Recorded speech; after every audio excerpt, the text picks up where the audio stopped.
सद्बुद्धि, सन्मार्ग और कार्य का संकल्प देना, अडिग रहे विश्वास तुम पर, ऐसा अंतः कर देना। मेरे हृदय में आने में तुम्हें कोई संकोच न हो।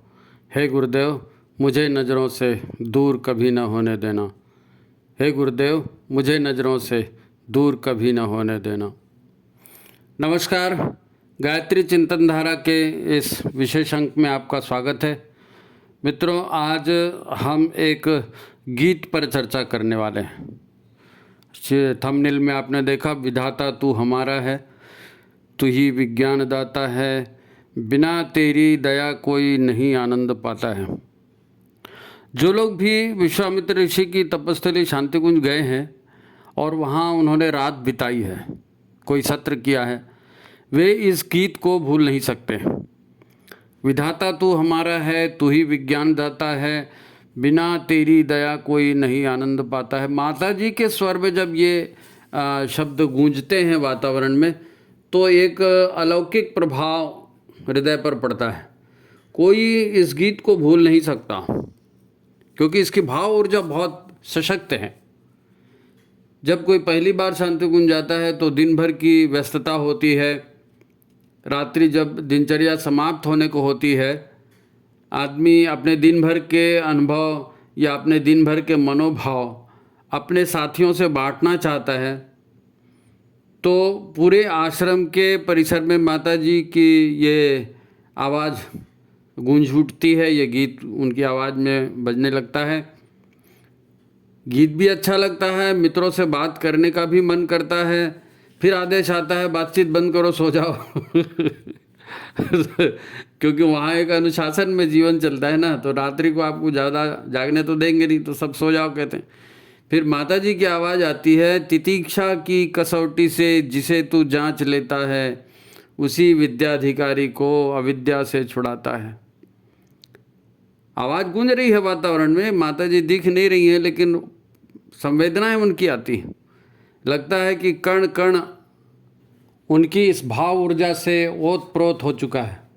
और मन में प्रश्न भी उठता है कि ये अविद्या अगर दुखदाई है, तो ये अविद्या क्या हमसे छूट सकेगी? बहुत ही भावपूर्ण है और इसका वर्णन नहीं किया जा सकता। वैसे सुबेरे भी अखंड ज्योति दर्शन के लिए जब हम जाते हैं, तो वहाँ भी वंदनी माता जी की आवाज़ में कभी कभी आपको ये गीत सुनाई देगा, वो भी बहुत भावपूर्ण है। कोठरी मन की सदा रख साफ बंदे, कौन जाने कब स्वयं प्रभु आन बैठे। तो माता जी जिस करुणा के साथ, प्रेम के साथ, भावपूर्ण ढंग से गीत गाती है, तो उसका अनुभव वही जानता है जिसने अनुभव लिया है। तो आज इस गीत पर हम चर्चा करने जा रहे हैं, है ना। इन दोनों पंक्तियों को किसी दूसरे की आवाज़ में सुनो तो माता जी की याद आ जाती है, और वो दूसरी आवाज़ नकली जैसे लगने लगती है। माता जी की आवाज़ में आप आंखें बंद करके सुने तो ऐसा लगता है वंदनी माता जी की चेतना इन स्वर लहरियों के माध्यम से हमारे आसपास से होकर गुजर रही है। अद्भुत अनुभव होता है। वास्तव में कहें तो ये रात्रि सोने के पूर्व का ध्यान ही है, कहना चाहिए। पूरा अध्यात्म इस एक गीत में भरा पड़ा है। इसके सरल शब्द और सहज भाव जो हैं, अद्भुत प्रभाव डालते हैं, अद्भुत प्रभाव डालते हैं।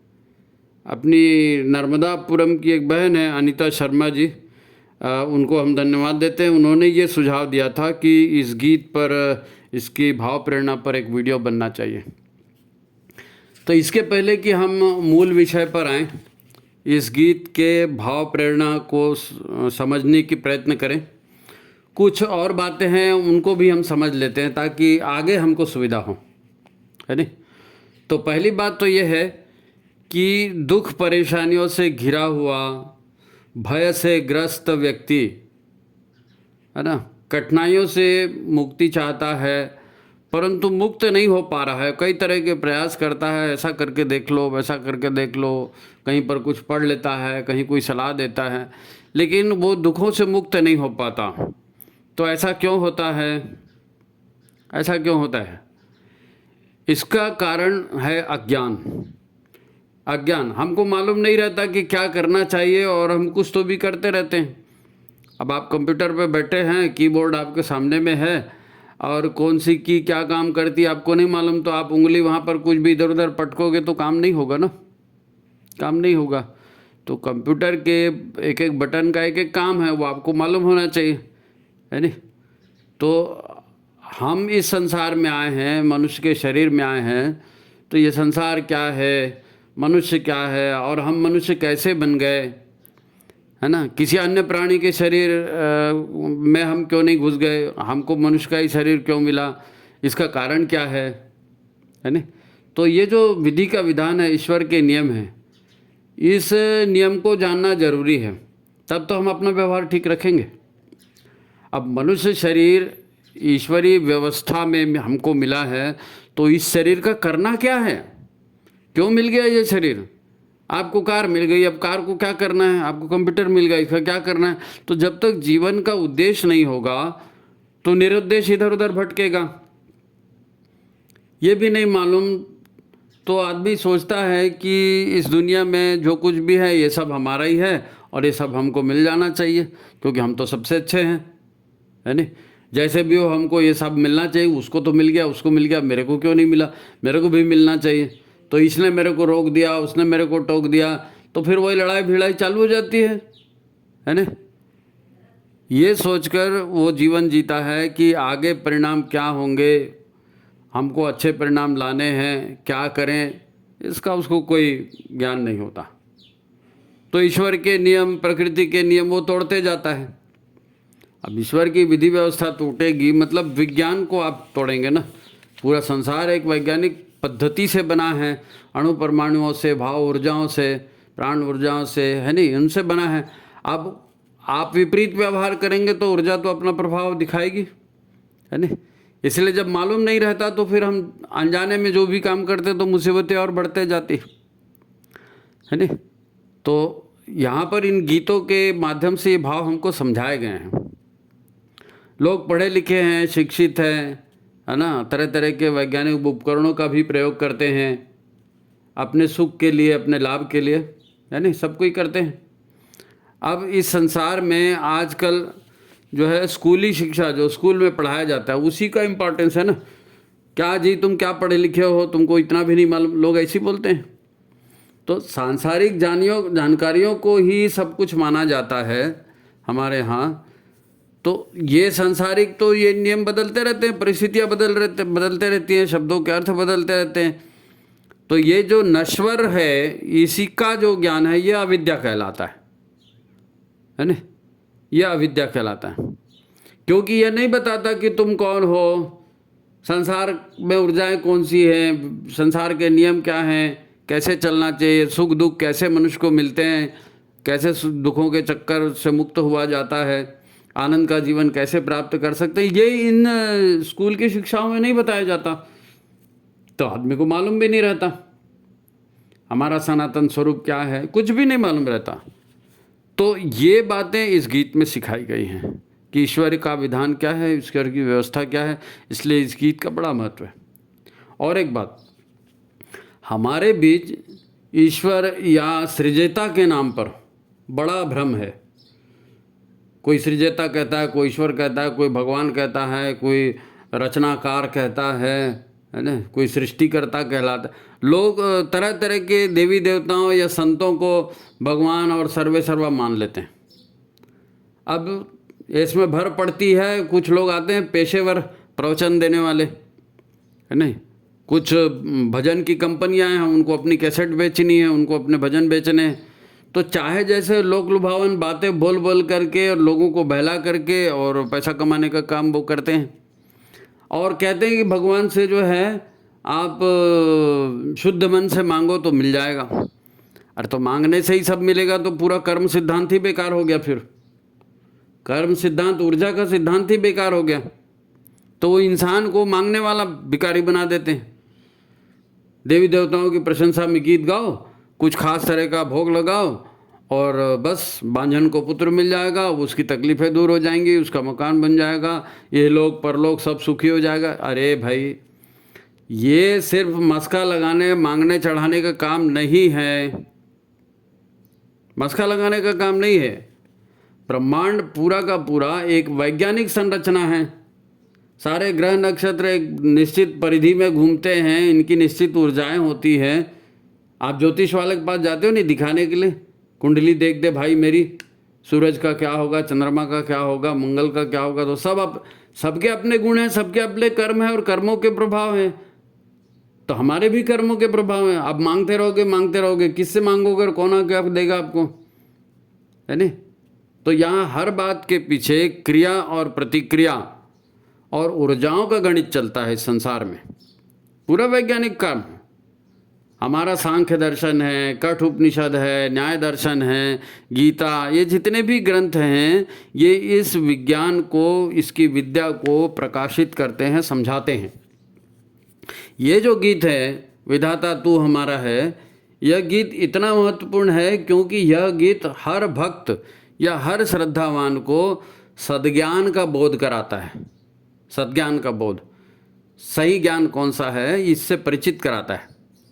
सबसे पहला शब्द इसमें आता है विधाता, है नहीं। कितना सार्थक शब्द है। आज अगर संसार को समझना है तो ईश्वर के लिए, ईश्वर को समझने के लिए विधाता ही सर्वोत्तम शब्द है। क्योंकि ईश्वर भगवान कहोगे तो फिर हाथी में चढ़ के आएगा, 4 हाथ वाला रहेगा कि 6 हाथ वाला रहेगा कि चूहे में चढ़ के आएगा, ये आदमी भटक जाता है ना उधर, वो वहाँ तक पहुँच ही नहीं पाता, उसको बेचारे को उतना समझ नहीं है। तो क्या करेंगे।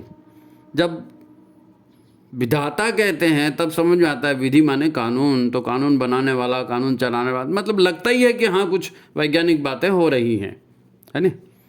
तो ईश्वर यहाँ विधाता की सबसे महत्वपूर्ण भेंट हमारे लिए यही है कि यहाँ छोटे बड़े का कोई मुद्दा नहीं है, पढ़े लिखे अनपढ़ का कोई मुद्दा नहीं है, केवल वैज्ञानिक और पक्षपात रहित व्यवस्था है विधाता की, परमात्मा की, है नहीं।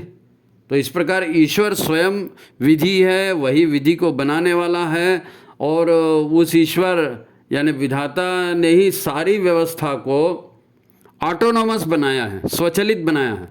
ये अपने आप ये व्यवस्था चलते रहती है, कोई भगवान डंडा लेके उसके पीछे नहीं चलता, है नहीं। भाई ऊर्जा लगाता है व्यक्ति का मन, और फिर जहाँ ऊर्जा लगाता है, मतलब जहाँ ऊर्जा लगाएगा मैंने काम करेगा, तो जहाँ अपनी ऊर्जा, प्राण ऊर्जा लगाएगा, शक्ति लगाएगा, भाव लगाएगा, भाव ऊर्जा से काम करेगा, तो वहाँ से उस ऊर्जा के परिवर्तित होकर लौटने वाले संस्कार हमारे पास ही आएंगे। जहाँ से ऊर्जा लगी, बंदूक चलेगी तो गोली आगे जाएगी, झटका पीछे आएगा, है नहीं। तो जो भी आप विचार करेंगे, भाव करेंगे, जहाँ अपनी ऊर्जा लगाएंगे, तो उसके इम्प्रेशन, उसके संस्कार तो हमारे मन में संग्रहित होते रहते हैं। जब संग्रहित ऊर्जाओं का दबाव बढ़ते जाता है नहीं, तो फिर वही ऊर्जाओं का दबाव मन को फिर प्रेशराइज करता है कि ये ऊर्जा बहुत हो गई भाई, अब काम कर डालो इस ऊर्जा के आधार पर, नहीं तो फट जाएगा दिमाग है नहीं। तो ऊर्जाओं को फलित होने के लिए मन के ऊपर दबाव पड़ता है। फलित होने की व्यवस्था भी फिर मन स्वयं बना लेता है। यानी ये परमात्मा का, विधाता का नियम जो है, ये वास्तव में हमारे लिए कल्याणकारी है, करुणामय है, दयामय है। अब पर्सनली भगवान आके दे नहीं रहा है, लेकिन भगवान ने व्यवस्था तो बना दी ना, क्योंकि कमजोर भी काम करेगा तो उसको भी वही परिणाम मिलेगा, बलवान भी काम करेगा तो उसको भी जैसा काम करेगा वैसा परिणाम मिलेगा, कमजोर करे या बलवान करे। तो केवल और केवल किए गए कर्मों के परिणाम वही मिलेंगे, तो कोई पक्षपात नहीं है, और ये कमजोर के लिए भी आगे आने का अवसर है। क्या ये ईश्वर की दया नहीं है? ये ईश्वर की दया है, वो कमजोर को भी जो है ऊंचा उठने का अवसर दे रहा है, जो बलवान को मिलता है। इसीलिए गीत के पहले ही पद में ईश्वर को विधाता, विज्ञान प्रदाता, दयावान, करुणावान कहा है। वही दया करता है, इसलिए हर कोई आनंद पाने की पात्रता विकसित कर सकता है। आप सत्कर्म करेंगे, अच्छी ऊर्जाएं प्रेषित करेंगे, अच्छी ऊर्जाएं आपके पास आएंगी, आपको मन प्रफुल्लित होगा, आनंदित होगा। आत्मा का विषय है आनंद, आपकी अंतरात्मा प्रसन्न होगी अच्छा काम करेंगे तो, क्योंकि ईश्वर यही चाहता है कि सबका भला हो, है नहीं। तो दबाव मुक्त स्वतंत्र अनुभव व्यक्ति कर सकता है, चाहे वो छोटा हो चाहे बड़ा हो। तो यहाँ विधाता का कोई साकार रूप नहीं बताया, उसको सर्वव्यापी चेतन सत्ता के रूप में प्रस्तुत किया गया है। जैसे अपने आप बोलते हैं ना, ईश्वर निर्गुण निराकार सर्वव्यापी चेतन सत्ता, तो वही स्वरूप यहाँ ओरिजिनल भगवान का जो ओरिजिनल जो रूप है उसी का वर्णन यहाँ पर है। तो भटकने वाली कोई बात नहीं है, अवैज्ञानिक और मनगढ़ंत कोई बात नहीं है। अच्छा, इसी तरह गीत की अंतिम पंक्ति भी है, उसमें भी विधाता को कैवल्य सत्ता कहा गया। कैवल्य सत्ता, कैवल्य मतलब केवल एक वही, सत्ता मतलब जो सर्वे सर्वा है, जिसके हाथ में सारा खेल है, सारी चाबी है। तो वो ईश्वर, वो विधाता वही है, केवल सत्ता, उसके नाम से संबोधित करती। यानी इसके अलावा कोई सुप्रीम पावर दूसरा है ही नहीं जो विधाता की विधि व्यवस्था में या उसके अनुकूल जीवन जीता है, वो दुख और परेशानियों से मुक्त हो जाता है। तो ये छोटी बात है, हैं? यही मुक्ति और मोक्ष का आधार है। इसके आगे अहंकार बस बचता है, और वह अहंकार रहता है तब तक कारण शरीर है। अहंकार मिट गया, कारण शरीर बिक गया, तो फिर स्वयंभू ईश्वर में आप एकीकार हो गए, है ना। स्वयंभू ईश्वर से एकीकार, मोक्ष होना दुखों से मुक्ति है, और ईश्वर से एकाकार होना मतलब जो है निर्वाण हो जाना, है ना, ईश्वर में विलीन हो जाना। तुम्हें ही जान तुम्हें ही भय जाई, आपने परमात्मा को समझ लिया, आप खुद भी परमात्मा हो गए। तो हम बात कर रहे थे विधाता शब्द की।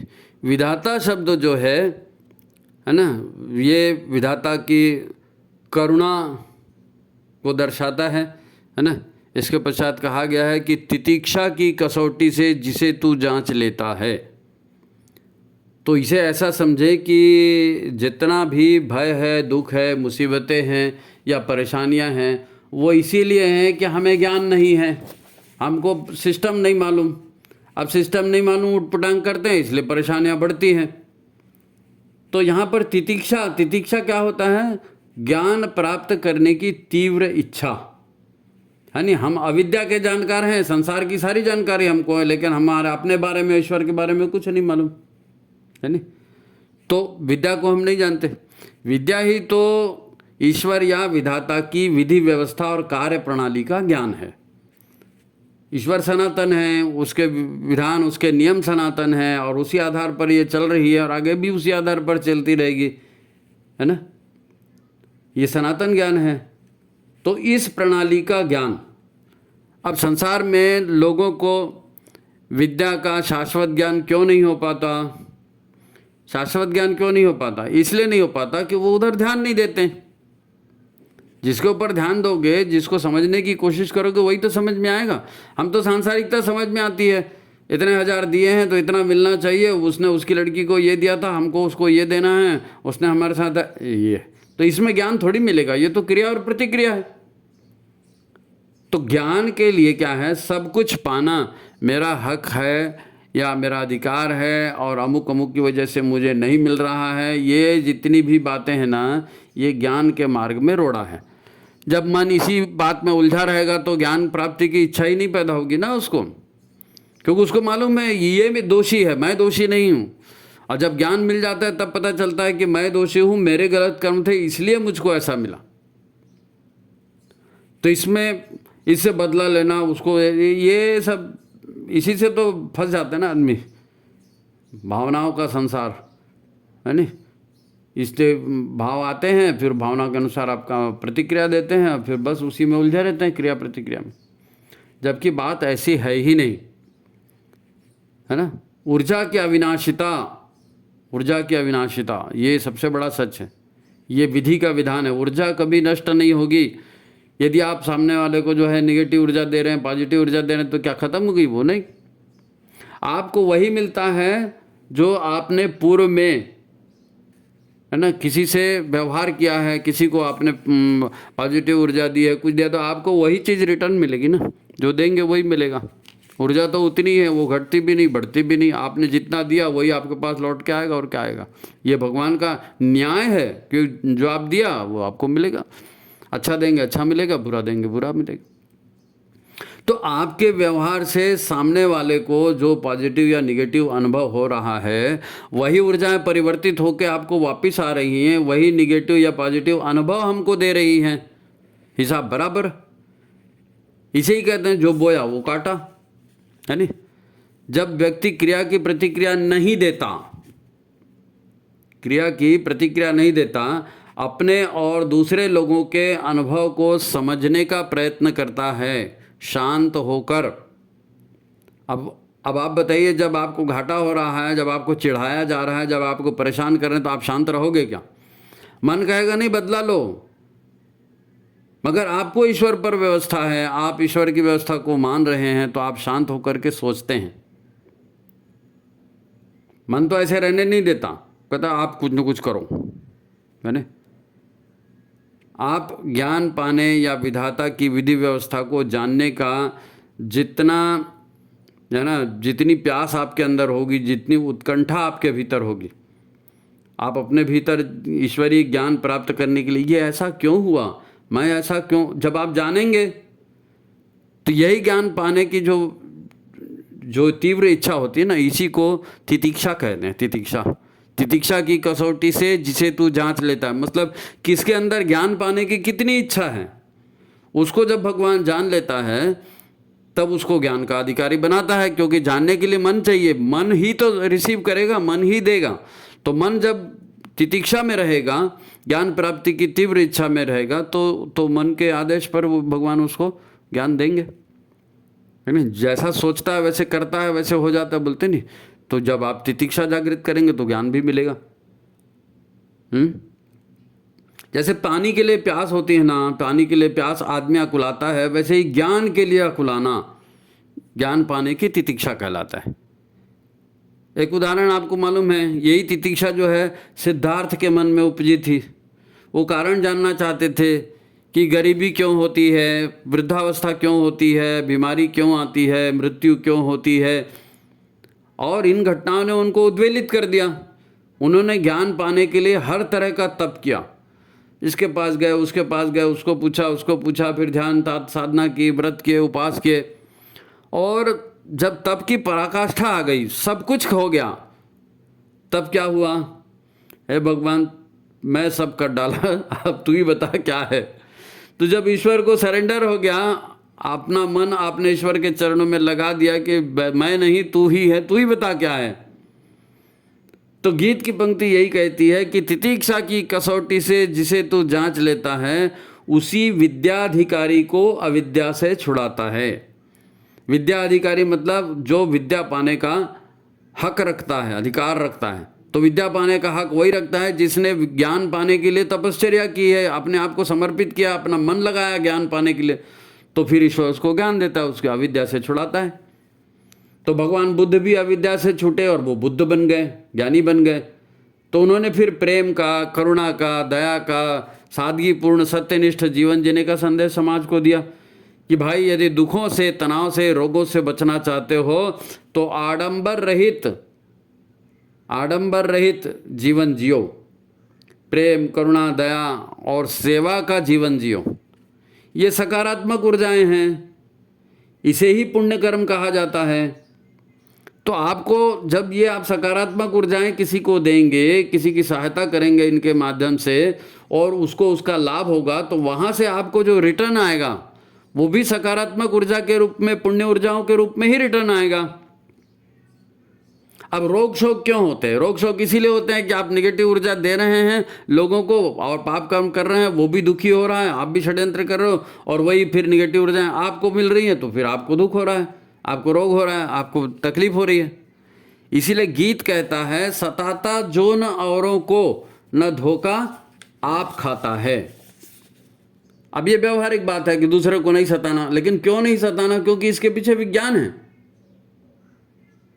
आप सताओगे तो आपको भी दुख ही मिलेगा, है नहीं? प्रेम करोगे तो प्रेम मिलेगा। तो सताता जो न औरों को, वो धोखा खुद भी नहीं खाता। इसी जगह एक बात और कही है, वही सद्भक्त है तेरा सदाचारी कहता है। वही सद्भक्त है तेरा सदाचारी कहता है। अभी अब तरह तरह के भक्त घूमते रहते हैं, तो उस तरह की भक्ति वाली बात नहीं है। यहाँ पर गीत बताता है कि भक्त कौन है? जो सदाचारी है नहीं, और सत्कर्म करता है, सच्चिंतन करता है, सत्कार्य करता है, सेवा कार्य करता है, वही सच्चा भक्त है। क्योंकि ईश्वर कण कण में व्याप्त है। जब आप किसी की सेवा कर रहे हो मतलब ईश्वर की सेवा कर रहे हो, जब आप किसी की सहायता कर रहे हो मतलब ईश्वर की सहायता कर रहे हो। वहाँ आपने ऊर्जा लगाई अच्छी नीयत से, अच्छे भाव से, तो वही अच्छी नीयत और अच्छे भाव आपको मिले। यानी किसी खास वस्त्र को पहनना और ऊपरी दिखावा करना और ये भक्ति नहीं है। भक्ति सदचिंतन और सत्कर्म का दूसरा नाम है। मेन बात क्या है, आपका चिंतन कैसा है और आपका आचरण कैसा है। गीत बार बार जो है ना इसी को उजागर करता है कि आप अच्छा सोचो, अच्छा देखो, अच्छा करो। ओम भद्रम कर्णे भी शृणुयाम देवा भद्रम पश्य, ये जो मंत्र है ये इसी तरह के भाव व्यक्त करते हैं। ये गीत इसी तरह के भाव व्यक्त करता है। सब अच्छा सोचे, अच्छा करें, है ना। अगली कड़ियाँ इसी भाव को आगे बढ़ाती हैं कि सदा जो धर्म का प्यारा प्रजा को दान देता है, महाराजा उसी को तू बड़ा राजा बनाता है। अब वही कर्मफल वाली व्यवस्था है, ऊर्जा देने की व्यवस्था है। आपके पास जो साधन है, जो समय है ना, वो ईश्वर का दिया हुआ है। अब उसको आप सद्भावना से दूसरे को दे रहे हो, दान दे रहे हो, दूसरे की सेवा में लगा रहे हो, तो भगवान को भी विश्वास हो जाता है कि मेरी ऊर्जा मेरे साधनों का ये सदुपयोग कर रहा है। तो अगली बार भगवान उसको ज़्यादा ऊर्जा देता है, ज़्यादा साधन देता है, सामान्य व्यक्ति से महाराजा बना देता है, राजा बना देता है नहीं। तो इसका अर्थ क्या है? अर्थ साफ और स्पष्ट है कि ईश्वर विधाता है। विधि यानी सारे कानून उसी ने बनाए हैं और सब उसके ही बच्चे हैं। तो वो किसी के साथ जो है पक्षपात नहीं करता और वही कानून सब पर लागू करता है नहीं। इसीलिए कहा है सदा जो धर्म का प्यारा, सदा जो धर्म का प्यारा, जिसको अपने धर्म कर्तव्य प्यारे हैं, जो धर्म कर्तव्य से नहीं हटता। अगली पंक्ति यही है कि सदा जो धर्म का प्यारा। तो धर्म क्या है? धर्म कर्तव्य है। धर्म कर्तव्य माने, धर्म कर्तव्य कौन से हैं? पतंजलि का योग सूत्र आपने पढ़ा होगा, गायत्री महाविज्ञान में भी ये बात आता है। 5 यम और 5 नियम, यानी ये 5 प्रकार के काम हैं। ये सकारात्मक ऊर्जा बढ़ाने वाले काम हैं और ये 5 तरह के काम हैं, ये निगेटिव ऊर्जा या पाप ऊर्जा बढ़ाने के काम हैं। तो साधना के मार्ग में आगे जाना है, ईश्वर से योग करना है, आत्मोन्नति करनी है, तो उसका बेस क्या है? कर्म। तो 5 कर्म जो नहीं करने चाहिए, 5 जो करने चाहिए। धर्म यही है, धर्म यही है। तो सदा जो धर्म का प्यारा, जो धर्म के आधार पर ही चलने का संकल्प ले लेता है ना। तो इस तरह के भाव यहाँ कहेंगे कि जो गीत कहता है वो ये कि व्यक्ति सदा धर्म का पालन करता है, अपने को शुद्ध रखता है, लोगों को दान देता है, उनकी सहायता करता है, सेवा करता है, तो ईश्वर उसी को महाराजा बना देता है, शक्ति संपन्न बना देता है, क्योंकि वो ईश्वर की शक्ति का सदुपयोग कर रहा है ना।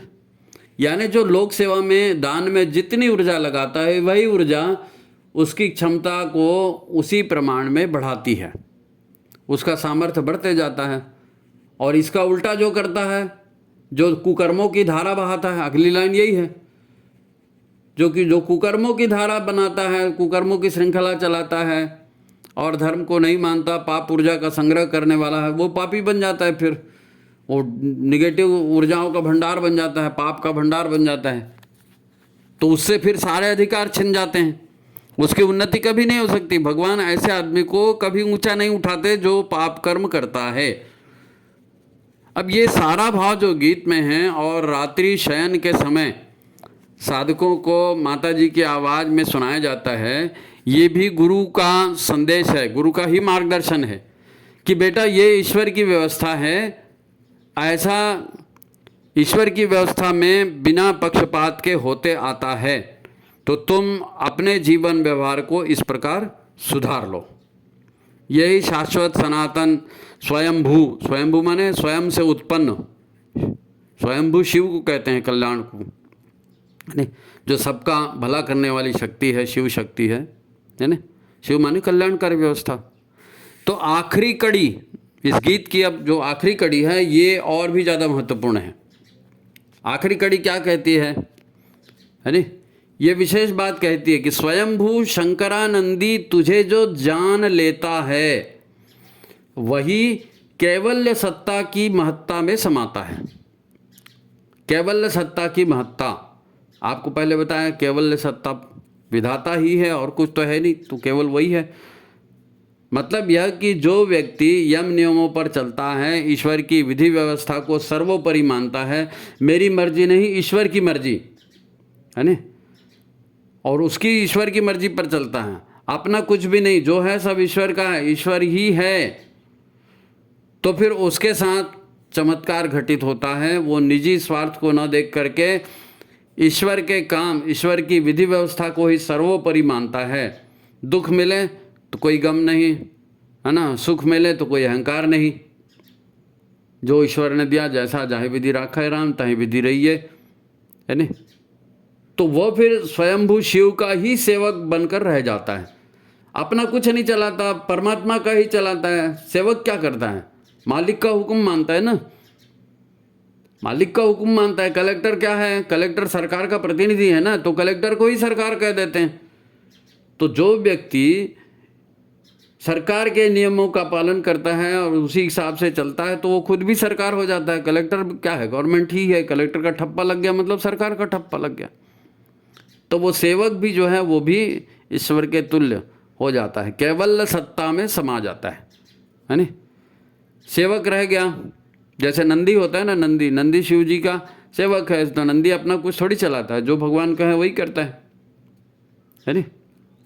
नंदी शिव का सेवक है, तो हम भी शिव ईश्वर के सेवक बन जाएं, उसकी मर्जी से चलें। इस बात को ऐसे समझो जैसे गायत्री चालीसा बताता है हमको कि जानत तुम्ही भय जाई, पारस परस कुधातु सुहाई, है ना। ईश्वर स्वयं पारस है, जो उसके साथ जुड़ा हुआ है वो भी ईश्वर रूप हो जाता है, वो भी ईश्वर रूप हो जाता है। आप अपनी मर्जी नहीं चला रहे हो, ईश्वर की मर्जी से चल रहा, तो तुम्हारे में और ईश्वर में क्या फर्क पड़ा? फिर कोई फर्क नहीं पड़ा। ईश्वर के आदेश का ही पालन कर रहे हो, तो ईश्वर का ही विस्तार है ना। इसके बाद ही ऋषि कहता है कि अहम ब्रह्मास्मि। अब मैं अभी तक आदमी था, अब मैं कह रहा हूँ कि मैं ही ब्रह्म हूँ, क्योंकि मैं अपनी चला नहीं रहा हूँ ना, चलती का है कि है ईश्वर की, ब्रह्म की। तो मैं भी, मेरा कोई अस्तित्व नहीं है, जो है वो ब्रह्म ही है। कुछ ऐसी ही बात इस अंतिम पद में है, वही केवल सत्ता की महत्ता में समाता है। तो ईश्वर को सर्वव्यापी और न्यायकारी मानकर उसके अनुशासन को जीवन में ईमानदारी से, पूरी जागरूकता से उतार लेता है, वो स्वयं महाकाल शिव की सत्ता का ही एक अंश बन जाता है, एक अंश बन जाता है महाकाल शिव की सत्ता का। तो बहुत बड़ा सूत्र है, और इस मधुर गीत के माध्यम से माता जी इसको रोज बजाती हैं, रोज उनकी आवाज़ में ये गीत सुनाया जाता है। यानी गायत्री चालीसा होता है या गायत्री माता की आरती होती है, उसके अलावा अगर कोई गीत रोज होता है तो यही एकमात्र गीत होता है नी। यज्ञ महिमा होती है यज्ञ के समय, वो भी गीत ही है कहना चाहिए, लेकिन ये गीत शयन के समय आपको एक तरह की साधना का ही एक अंग है, समझ जाओ। और बहुत प्यारा गीत है और भावपूर्ण गीत है और जीवन को बदल देने वाला गीत है। तो ये गीत का भावार्थ हुआ, उम्मीद है आपको समझ में आया होगा कि इस गीत के माध्यम से वंदनी माता जी जो हैं सारा जीवन दर्शन, ईश्वरीय ज्ञान सब कुछ निचोड़ करके उन्होंने भावपूर्ण ढंग से अपनी आवाज़ में प्रस्तुत कर दिया है। रोज़ सुनिए इसको, रात को सुनिए, सोने के पूर्व सुनिए, है ना। आपको अद्भुत लाभ होगा और सत्कर्म पर, सन्मार्ग पर चलने की इच्छा होगी। तो ईश्वर जो है आपकी मनोकामना पूर्ण करें, ये गीत के भाव आपके हृदय में घुसते चले जाएं और आपका जीवन शानदार हो जाए। इसी बात के साथ आज का ये गीत की विवेचना का कार्यक्रम अपन यहीं समाप्त करते हैं। उम्मीद है आपको अच्छा लगा होगा, तो आप इसको लाइक करिए, शेयर करिए और ज़्यादा से ज़्यादा लोगों तक पहुँचाइए। यानी वंदनी माता जी अभी संगठन को भी मजबूत कर रही हैं और अपने पुत्रों को जगा रही हैं कि युग निर्माण के काम में आपकी ज़रूरत है बेटा, आप सहयोगी बन जाओ, है ना। तो आप सब माता जी के सहयोगी बने, गुरुदेव के सहयोगी बने। इसी भाव के साथ आज की बात समाप्त। सभी को प्रणाम, नमस्कार।